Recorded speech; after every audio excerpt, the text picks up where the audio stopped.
this next video, we're once again going to be solving for functions with logs.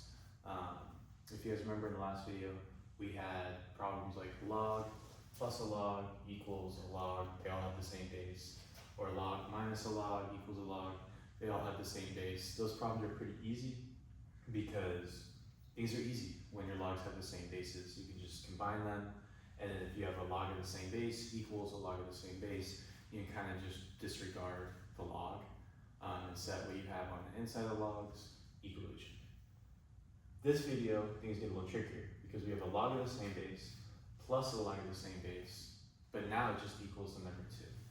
So what do we do now? And the first step here is going to be the same first step on any of these log problems where you see you have a log of the same base at multiple spots, and that's just going to be to combine those 2 logs into 1 log. So we're going to use the 4th rule down there that tells us that we're adding 2 logs together. That just means we can multiply what's inside and condense it into 1 log. So on the left side, we have log base 3. And inside that log, we're going to have x plus 3 times x minus 5. So off to the side, I'll do x plus 3 times x minus 5. And that gives us x squared, 3x minus 5x minus 15. So we plug everything in, that should be x squared minus 2x minus 15. And then this all just equals 2. So now what do? We can't do what we did last time and just set this equal to this. So please don't do that. I saw a lot of people doing that. Please don't do that. That would be a mistake.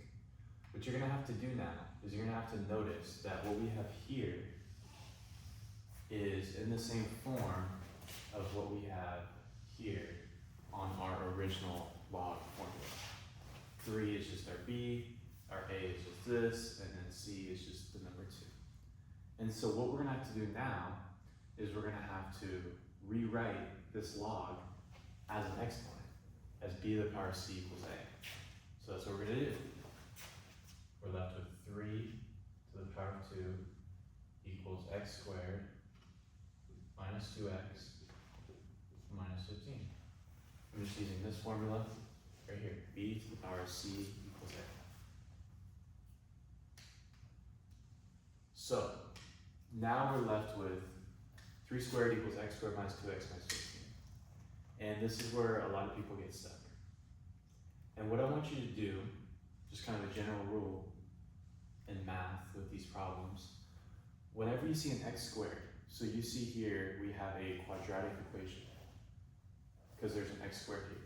Your mind should immediately first go to factoring and say, okay, if I moved everything to one side on this equation, so if I got 0 equals x squared, yada, yada, yada, could I factor this equation? And so that's what we're going to try to do. We're going to try to move everything to one side and see if we can factor it. So this becomes 9 equals x squared minus 2x minus 15. We get rid of that 9, so we subtract 9.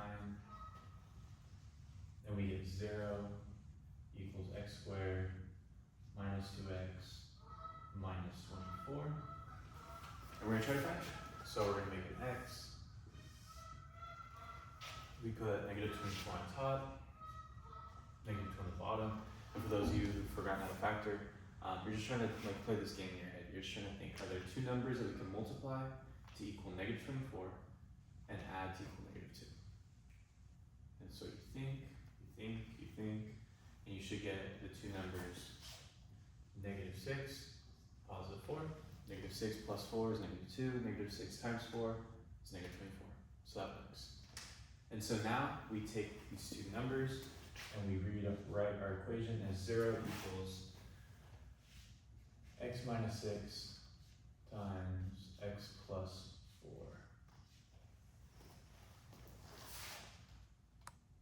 And so we now solve both these 2 separately to figure out our 2 x values. So off to the side, we have x minus 6 equals 0, and then we have x plus 4 equals 0. This first one just adds 6, we get x equals 6.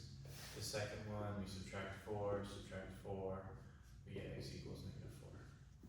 So for our final answers, we got x equals 6 and x equals -4. And our instinct would be this, just to circle it, we're done, all good, we got it. But now in this new video, I added one thing to our formula and rules chart. And that's that bottom row down here. It says we cannot have a negative number inside a log. So what we need to do now is we need to verify both of these solutions. And don't overthink this is a very simple kind of thing to do. All you are doing is you are plugging in these two numbers into what's inside both of our logs. And if we do that, and we get a log of a positive number plus a log of a positive number, then we're good. But if in either of these we get a negative, then we can cross that answer out and say that's no good. So I'll do that off to the side. And so like I said, do not overthink this. You do not need to plug log 3 of this in your calculator. That's not what you're looking for. You're simply looking for this. So first, let's use the x value, x equals 6. And we're plugging it into x plus 3, and we're plugging it into x minus 5. So 6 plus 3 is 9. 9's positive, so that's good. 6 minus 5 is 1. That's positive. So x equals 6, that's good. It checks out. Now, x equals -4. Let's plug in the first one. We have -4 plus 3. Oh, well that equals -1. So that's no good. It gives us a log of a negative number, so the x value of -4 is no good. So we can cross out this x value here, and our final answer is actually just x equals